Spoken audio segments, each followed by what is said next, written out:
Morning to all student. मैं doctor Rachna Patel, सहायक प्राध्यापक इतिहास, Pentium point technical college Rewa से आज आप सभी के समक्ष वीडियो लेक्चर के माध्यम से मैं उपस्थित हो रही हूँ। चूँकि हमारे महाविद्यालय के द्वारा आपको ऑनलाइन क्लासेस प्रोवाइड कराई जा रही है, इसलिए आप घर के बाहर ना निकले, घर पे ही बैठकर आप अपने इस सारे लेक्चर्स को क्लियर करिए। ठीक है बच्चों, कल हमने आपको सल्तनत काल में नारी की स्थिति के बारे में बताया था। कल हमने आपको बताया था क्या, मध्यकाल, जिसमें हमने आपको सल्तनत काल,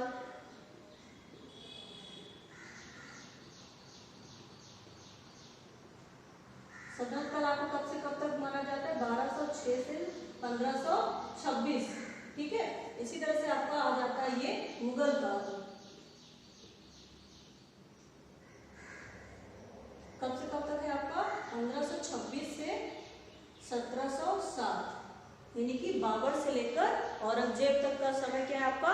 मुगल काल माना जाता है। ठीक है, और 1707 तक यानी कि औरंगजेब की मृत्यु तक जो है मुगल साम्राज्य अपने चरम सीमा पर था।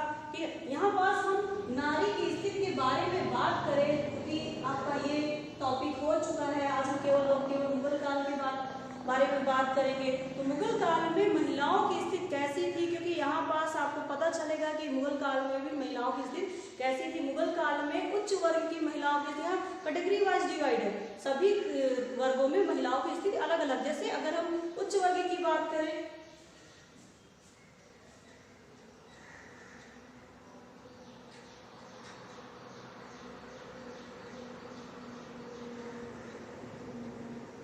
उच्च वर्ग में तो आप इसमें क्या है, अगर नाम ले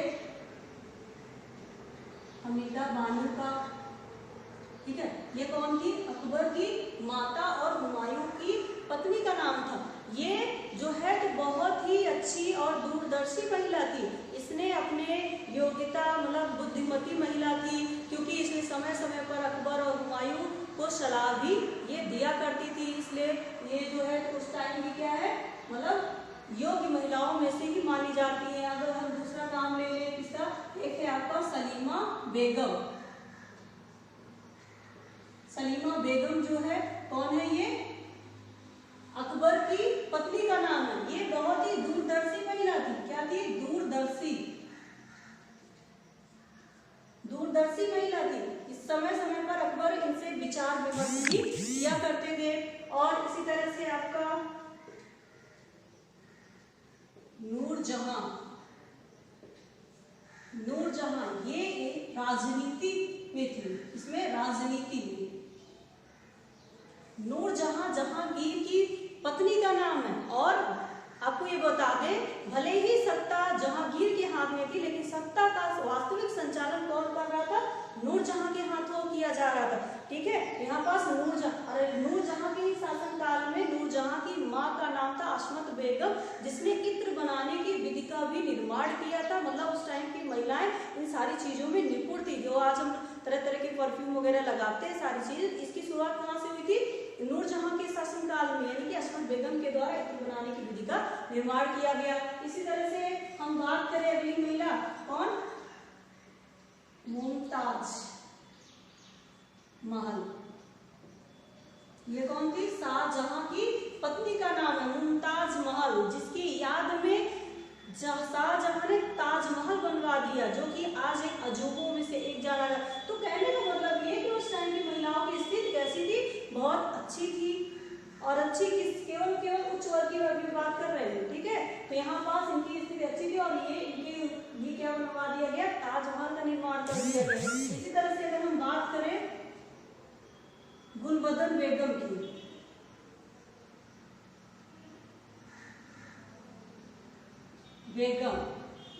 इन्होंने क्या लिखा है?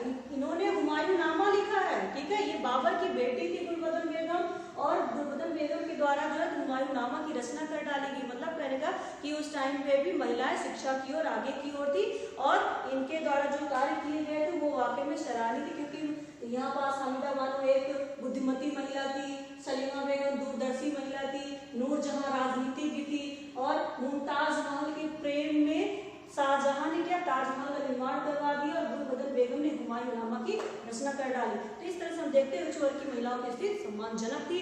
लेकिन अगर हम मध्यम वर्ग की महिलाओं की बात करें तो मध्यम वर्ग की महिलाओं में हिंदू और मुस्लिम दोनों ही महिलाओं की स्थिति एक समान थी। दोनों में ही जो है तो एक चीज कॉमन थी, क्या, लड़कियों का पैदा होना अपशगुन माना जाता था। ठीक है, तो यहाँ पास मध्यम वर्ग में भी कुछ ऐसे शासक वर्ग थे जो अपने हरम में हजारों रानियां रखते थे, लेकिन जब तक वो सुंदर रूपवान दिख रही हैं तो उनके साथ वो रहते थे। लेकिन जैसे ही उनका तन ढला और समय निकला तो उन्हें उनके हरम से हटा दिया जाता था और वो इधर उधर दर उधर की ठोकरें खाया करती थी। ठीक है, इसी तरह से अगर हम निम्न वर्ग की बात करें तो निम्न वर्ग में महिलाओं की स्थिति भी बहुत से वक्त से बदतर थी, क्योंकि उस टाइम पे क्या, महिलाओं को पैर की जूती के समान समझा जा रहा था। वो कितना भी कार्य करे लेकिन उनको कोई भी सम्मानजनक स्थान नहीं प्राप्त था, क्योंकि वो शिल्पकारों के साथ भी कार्य कर रही हैं और मजदूर कृषक के साथ भी कार्य कर रही, लेकिन फिर भी उनका अस्तित्व नहीं था। आर्थिकता के लिए जो है तो वो पुरुषों के ऊपर ही निर्भर रहती थी और पुरुषों के, और ये भी कहा गया है कि एक पुरुष 2 स्त्रियों के बराबर होता है। तो इस तरह से महिलाओं की तो तुलना की जा रही है। वहां पास महिलाओं को एक तो लड़की का पैदा होना अपशगुन माना जा रहा है, दूसरे लड़का पैदा हो रहा है तो क्या कहा जा रहा है, उसको सम्मानित किया जा रहा है माता को। लेकिन अगर लड़की पैदा हो रही है तो उसको अपमानित किया जा रहा है। साथ में लड़के की खुशी में चारों तरफ बैंड बाजे, मतलब बहुत ही खुशी का माहौल है, लेकिन अगर लड़की पैदा होगी तो गम के बादल छा जाते थे।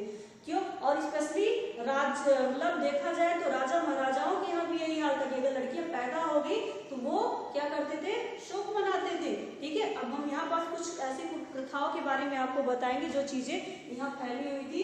जैसे मुगल काल की स्थिति के बारे में अगर हम बात करें तो मुगल काल में महिलाओं की स्थिति वास्तविक रूप से कैसी थी अभी आपको समझ में आएगा, क्योंकि भले ही उच्च वर्ग में महिलाओं की स्थिति अच्छी थी, लेकिन कहीं ना कहीं मुगल काल में महिलाओं की स्थिति, अभी ये पॉइंट के द्वारा हम आपको समझाते हैं कैसी थी। पहला जो है आपका कन्यावध, दूसरा आपका क्या है, सती प्रथा। देखिए बच्चों यहाँ भी आ गया सती प्रथा। ठीक है, तीसरा आपका क्या है, विधवा विवाह ना होना। ठीक, चौथा आपका क्या है, पर्दा प्रथा, और एक और आपका बहुपत्नी विवाह।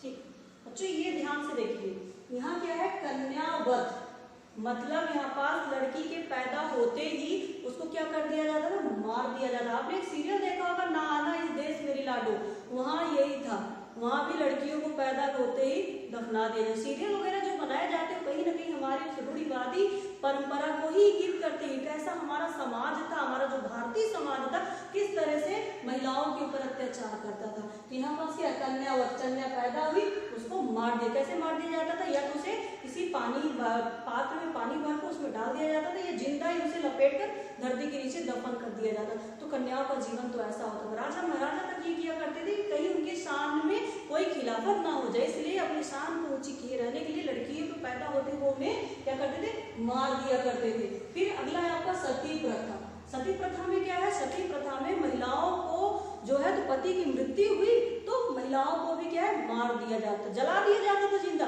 लेकिन अगर महिला अगर गर्भवती है तो उसको उस समय के लिए, कुछ समय के लिए रोक दिया जाता था। जैसे ही वो गर्भवती से फुर्सत होती, मतलब उसका बच्चा पैदा हुआ और तुरंत उसको क्या किया जाता था, पति की किसी भी सामग्री के साथ, कोई भी सामान है, कपड़ा लत्ता जो भी हो, सारी चीजों के साथ क्या करे, उसको ले जाके जला रहे। मतलब पति की मृत्यु हो गई और बच्चा भी, अब उसके बाद वो बच्चा पैदा कर रही है, इसके बाद उसको ले जाके सती कर रहे। और अगर इन केस अगर उसको सती नहीं किया जाता था तो उसके साथ ऐसा दुर्व्यवहार किया जाता था जिससे वो अपने जीवन का खुद ही त्याग कर दे। ठीक है, तो ये था उस टाइम पे ये प्रथा। फिर विधवा, सॉरी यहाँ पर हमने लिखा है विधवा विवाह। विधवा विवाह यानी कि पति की मृत्यु हो गई है और अगर वो सती नहीं हुई है तो विधवाओं का जीवन इस तरह से निराशीन उदासीन रहता था और उनके जीवन मतलब उनकी सारी सुंदरता को समाप्त कर दिया जाता था। विधवाओं का जीवन, उनके सर के बाल हटवा दिए जाते थे, उन्हें किसी भी तरह के आयोजन में जाने की परमिशन नहीं थी, उनके लोग परछाइयों से भागते थे, शाम ढलने के बाद वो घर से बाहर नहीं निकल सकती थी, एक बंद कमरे में उनका जीवन हो जाता था और यहाँ तक कि उन्हें किसी भी तरह की अच्छी चीजों को खाने तक का अधिकार नहीं था और उनका जो जीवन था सिर्फ एक रंग में, सारे रंग उनके जीवन से हट जाते थे और एक तरह से देखा जाए तो बिल्कुल उनको अछूतों जैसा जीवन व्यतीत करना पड़ता, जैसे वो उन्होंने क्या ऐसा घोर अपराध कर दिया है कि बिल्कुल उनको कोई स्पर्श तक ना कर सके। ठीक है, यहाँ पर महिलाओं का जीवन तो ऐसा बद से बदतर हो चुका था। आपने एक सीरियल देखा होगा गंगा, उसमें एक छोटी सी बच्ची है, उसमें उसके साथ भी सारी चीजें हो रही, उसको ये सिखाया जाता है तुम ये नहीं खा सकती, तुम्हारे लिए चूड़ियां नहीं है, तुम्हारे पास तुम्हारे लिए रंग नहीं है, सारी चीजें। तो यहाँ पास ये सारी चीजें विधवाओं के साथ हुआ करता था, इतना ज्यादा कि उन्हें किसी भी समाज में बैठने का अधिकार ही नहीं, सम्मान नहीं, कोई भी नहीं। तो यहाँ पास इनका जीवन जीते जी नर्क के समान हो जाता था। ठीक है, फिर अब बात करते हैं पर्दा प्रथा की। तो पर्दा प्रथा में भी महिलाओं का जीवन कैसा होता था? महिलाओं का जीवन बिल्कुल पूरी तरह से और मुगल काल में पर्दा प्रथा के कारण महिलाओं की स्थिति और बद से बदतर हो चुकी थी। क्यों? क्योंकि इनको अगर ये घर से बाहर अगर जा रही, गलती से अगर ये बिना पर्दा के बाहर निकल गई तो इन्हें क्या किया जाता था? वेश्यालयों के हवाले कर दिया जाता था। ठीक है, तो महिलाओं की स्थिति तो ऐसी थी और यहाँ तक कि घर के अंदर यदि है और घर में कोई आता है वहां पास भी इनको क्या करना, पर्दा करना पड़ता था। यदि वो उस पर्दे के अंदर नहीं रहती थी तो भी इनको तिरस्कृत किया जाता था। और साथ में अगर हम बहुपत्नी विवाह की बात करें तो बहुपत्नी विवाह में भी पुरुष क्या करता था, एक पत्नी है अगर वो पसंद नहीं है तो फिर उसको तलाक दे दिया, दूसरे से शादी कर लिया, या अगर दूसरी है तो तीसरे से। तो इस तरह से वो 2, 4, 6 शादियां कर लिया करता, जिस कारण से महिलाओं को क्या है, प्रताड़ना का शिकार होना पड़ता था और उनके घर पे कोई भी स्थिति सम्मान नहीं मिलता था। तो स्वाभाविक सी बात है, शुरू से हम सुनते आ रहे हैं कि लड़कियों को अक्सर क्या कहा जाता है, अगर वो अपने मायके में बोल दिया जाता है कि तुम क्या बोलती हो, तुम्हें तो दूसरे के घर में जाना है। साथ में अगर वो जब ससुराल गई तो तब भी बोल दिया जाता है कि आप क्या बोलोगे, आप तो पराए घर से आए। मतलब लड़कियां हर जगह पराए, घर में है तो भी पराए घर जाना है, घर से बाहर गए पराए घर से आई है। तो यहाँ पास नारी का अस्तित्व है क्या? कौन सा घर है नारियों का, कौन सा घर है? ठीक है, तो यहाँ पास ये सारी चीजें होती है कि नारी आज भी अपने अस्तित्व के लिए भटक रही है। वास्तव में उसके साथ क्या है, यहाँ पास वैदिक काल से देखते आ रहे हैं, इनके साथ ये सारे अभिशाप लगे हुए थे। ठीक है, वो अलग बात है कि ब्रिटिश हुकूमत के आ जाने से इन सारी चीजों से मुक्ति मिल गई, लेकिन कहीं ना कहीं आज भी वो अपने अधिकारों के लिए झेल रही है, जूझ रही। वो कहते हैं ना कि हाय रे नारी तेरी यही कहानी, आंचल में है दूध आंखों में पानी, हाय रे नारी तेरी यही कहानी। तो यहाँ पास नारी को लेकर ये सारी चीजें कही गई है। तो बच्चों, आज का ये जो टॉपिक था आपका मुगल काल में नारी की स्थिति के बारे में हमने आपको सभी कालों के बारे में बता दिया। अब इसमें आपको जो भी चीजें समझ में नहीं आएगी आप हमसे पूछ लीजिएगा। ठीक है, अगले नेक्स्ट डे हम फिर से आपको वीडियो लेक्चर के माध्यम से मिलेंगे। तब तक के लिए बाय।